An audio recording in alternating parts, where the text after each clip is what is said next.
कथा सुनाते राम लखन गुणगान की ની બંસીની ધૂન પર સંભળાવી ઘરે ઘરે જઈ 9 વર્ષનો બાળક આપી રહ્યો છે આમંત્રણ પત્રિકા અને અક્ષત આપી 22 જાન્યુઆરીએ દિવાળીની જેમ ઉજવણી કરવા કરી અપીલ। અયોધ્યામાં 22 જાન્યુઆરીએ રામ મંદિરમાં રામલલ્લાની પ્રાણ પ્રતિષ્ઠા થશે, જેને લઈ દેશમાં ભારે ઉત્સાહનો માહોલ જોવા મળી રહ્યો છે। ત્યારે સુરતમાં 9 વર્ષનો બાળક ઘરે ઘરે જઈ આ દિવસને દિવાળીની જેમ ઉજવવા અનોખી રીતે આમંત્રણ પાઠવી રહ્યો છે। અયોધ્યા મંદિરના અક્ષત ચોખા અને ઉજવણી અંગેનું નિમંત્રણ પત્ર સાથે વાંસળી પર સુંદર રામકથાની ધૂન વગાડી આ દિવસને દિવાળીની જેમ ઉજવવા લોકોને અપીલ કરી રહ્યો છે।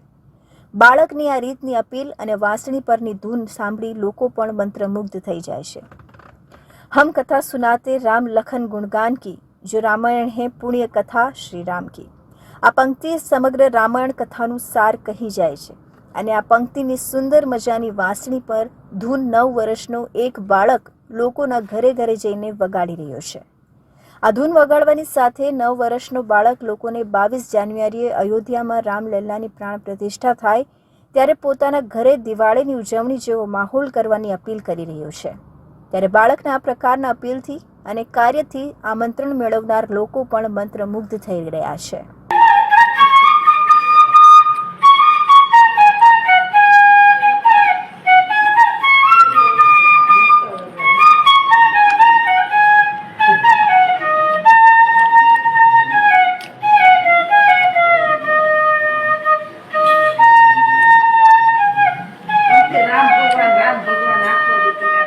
સુરતમાં 1 જાન્યુઆરીથી 15મી જાન્યુઆરી સુધી રાષ્ટ્રીય સ્વયંસેવક સંઘ દ્વારા લોકોના ઘરે ઘરે જઈ 22 જાન્યુઆરીની કઈ રીતે પોતાના ઘરેથી ઉજવણી કરવી તે અંગે સમજાવાઈ રહ્યું છે।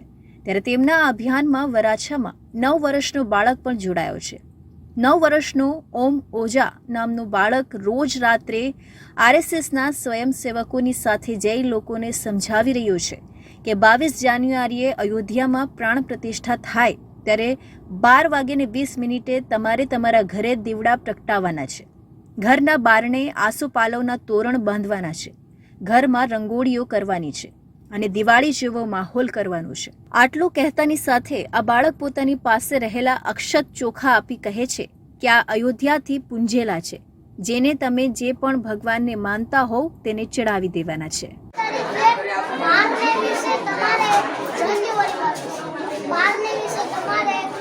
તમારા ઘરે અહીંયા દીવડા પ્રગટાવવાના રાતના, પછી અહીંયા આસોપાલવનું તોરણ બાંધવાનું ને નાની એવી રંગોળી દિવાળી જેવું ત્યાં અક્ષત ચોખા છે ને ત્યાં ઓલાથી અયોધ્યાથી પૂજેલા છે ને તો આમથી તમારે કોઈ બી ભગવાનને માનતા હોય ને 9 વર્ષનો ઓમ ઓઝા રામલલ્લાની પ્રાણ પ્રતિષ્ઠા સાથે 22 જાન્યુઆરીએ કઈ રીતે ઉજવણી કરવી તે સમજાવવાની સાથે સાથે એક વિશેષ વાંસળી પર પણ ધૂન વગાડી રહ્યું છે।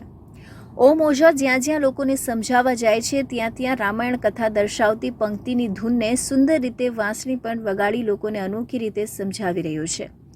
બાળકના આ પ્રકારના ધૂન વગાડવાથી લોકો પણ ખૂબ જ આકર્ષાય છે અને મંત્રમુગ્ધ થઈ જાય છે। એટલું જ નહીં, આ પ્રકારના બાળકના કાર્યથી તેના વિસ્તારમાં હવે લોકો તેને રામ જન્મભૂમિનું આમંત્રણ આપતા બલરામ તરીકે સંબોધવા લાગ્યા છે।